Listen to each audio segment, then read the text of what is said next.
Bom dia, boa tarde, boa noite. Nesse vídeo aqui falar de outros dois tipos de motores, né, que aí fecha basicamente os tipos de motores que a gente está vendo nessa aula de equipamento, nessa disciplina de equipamentos eletromecânicos, né. Então a gente já viu motor corrente contínua, motor de passo, né? Motor corrente contínua brushless, que na verdade muito parece com motor síncrono, né? Só que trabalha pulsado, né? Motor síncrono, motor de indução, né? Motores de tensão alternada, certo? E esse aqui são outros dois tipos de motores de trabalho com tensão alternada, né? Que é o motor de relutância e o motor de histerese, certo? Motor de relutância a gente já viu, né? O motor de passo de relutância, né? Normalmente ele tem aquela quantidade pequena de passos e aí ele trabalha, né? Então, por exemplo, está nessa posição daqui que já tinha alinhado com esse ponto, aí você aplica tensão nessa bobina aqui, ele vai gerar um torque para alinhar essa bobina para cá, certo? Então já vi isso aqui como um motor de passo. Agora você pode, um outro nome para isso aqui, porque isso aí você pode usar também para fazer ele ficar girando, né?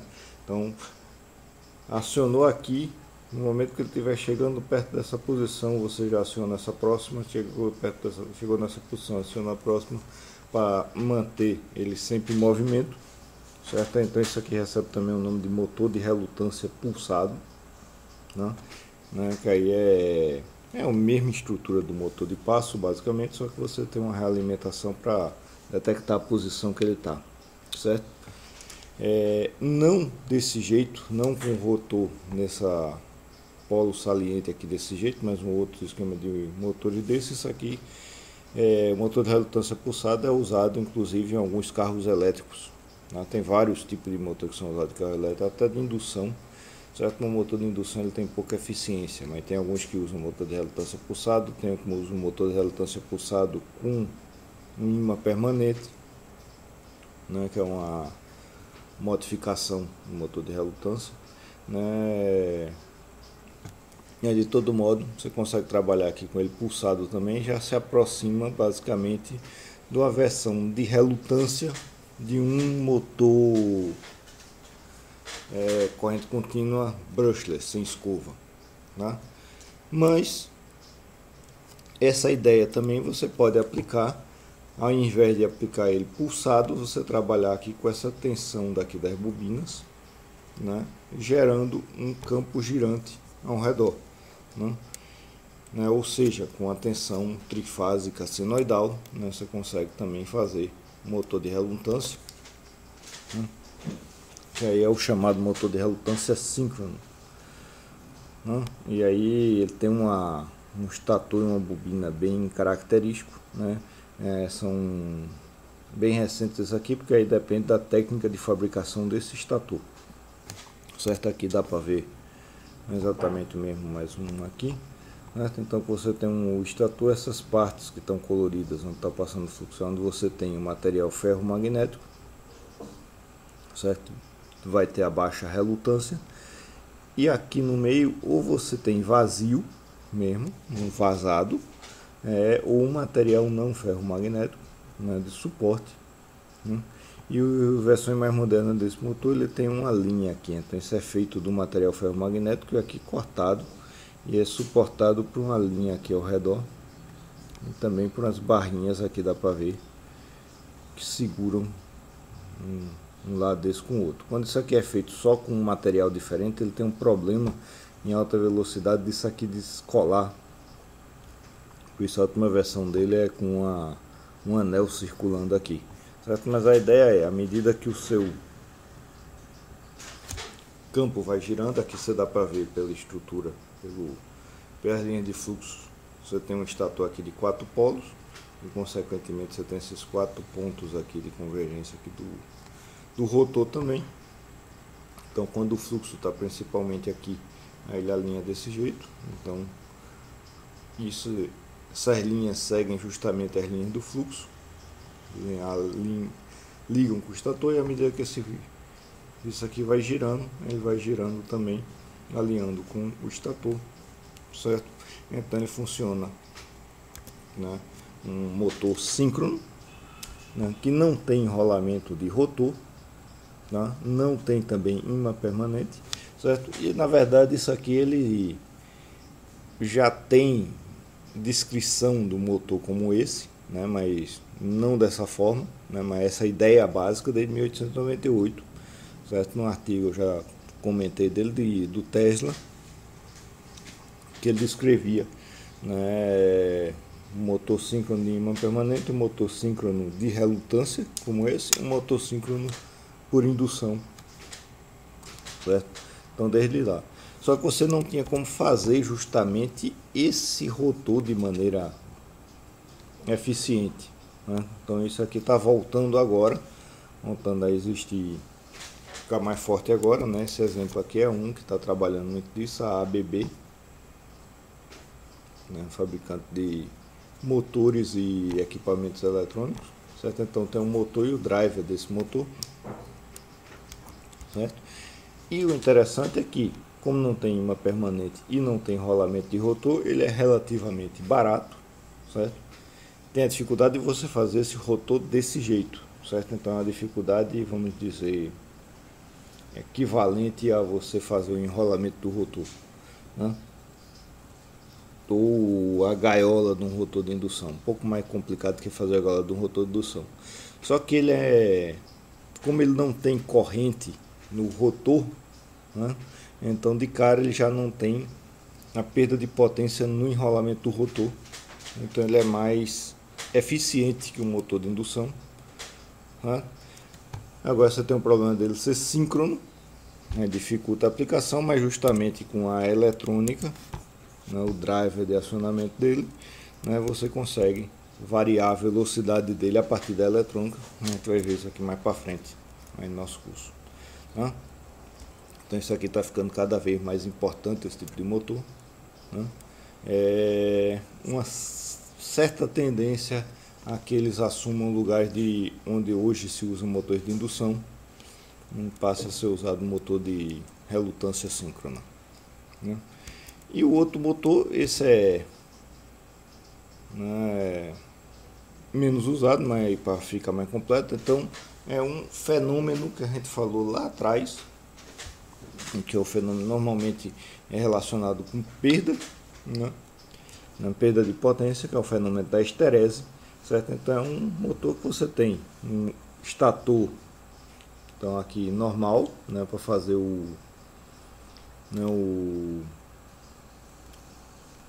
campo girante no estator, certo? Então esse aqui no caso simulando aqui 8 polos, e o rotor dele, então a parte externa do rotor, principalmente quanto maior o número de polos, mais isso aqui precisa ser fino, né? A parte externa do rotor é feito de um chamado material ferromagnético duro, né?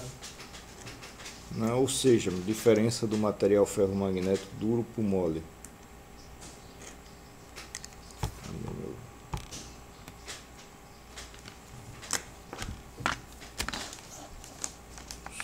Vou ligar a canetinha aqui que faltou ligar. Certo? Naquela curva de esterese, certo? Então a gente tem um material ferromagnético mole, ele tem uma curva assim. Um material ferromagnético duro, ele tem uma curva mais parecida com isso. Então ele tem uma relutância não, ele tende a manter mais o campo magnético polarizado, os ímãs polarizados dentro dele, os domínios magnéticos polarizados dentro dele, certo? Então você faz esse material de campo magnético, isso aqui tudo vai causar uma perda de potência aí nesse elemento, mas no momento que você magnetiza isso, você tem um atraso no fluxo magnético, né? Aqui ele desenhou um pedaço, né? Esse fluxo está fazendo isso.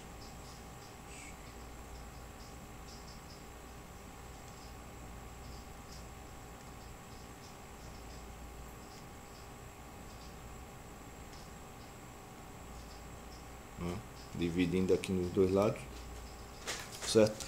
E você causa esse atraso aqui entre os polos magnéticos gerados no rotor pela magnetização aqui, pela esterese no motor, e o campo magnético no campo girante do estator, e essa diferença dos ângulos, lag angle, o ângulo de atraso aqui, gera justamente o torque necessário para isso aqui girar, certo?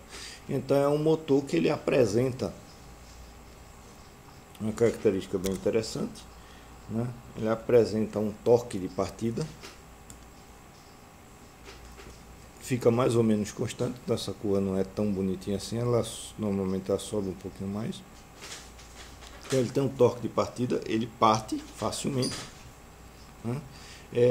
E aqui você vai ter uma corrente, um torque justamente por conta da esterese, porque ele vai variando mais atrasadamente a posição do campo no rotor em relação ao campo do estator, certo? E você tem também correntes de Foucault aqui, né? Então esse campo variando vai gerar correntes aqui nesse rotor, que por sua vez gera campo magnético também,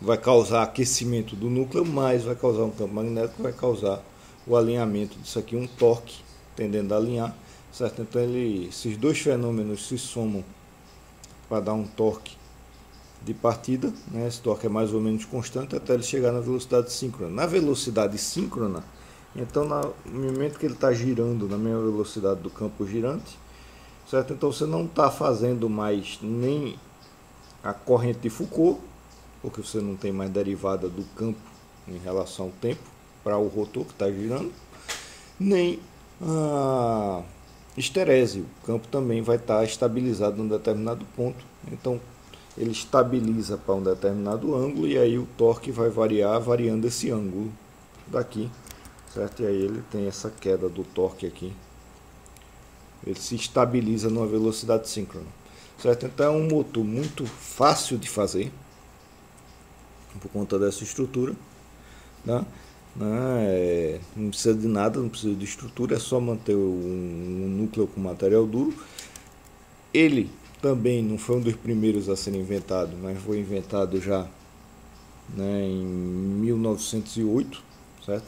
Então, em 1908 foi descrito por Steinmetz nesse livro aqui, Theory and Calculation Alternating Current Phenomena, e depois continuou trabalhando em cima desse, fez uns protótipos e já chegou aqui a teoria em 1914 com algumas versões desse motor, então mostrando que realmente você tinha esse torque de partida e tudo mais, né?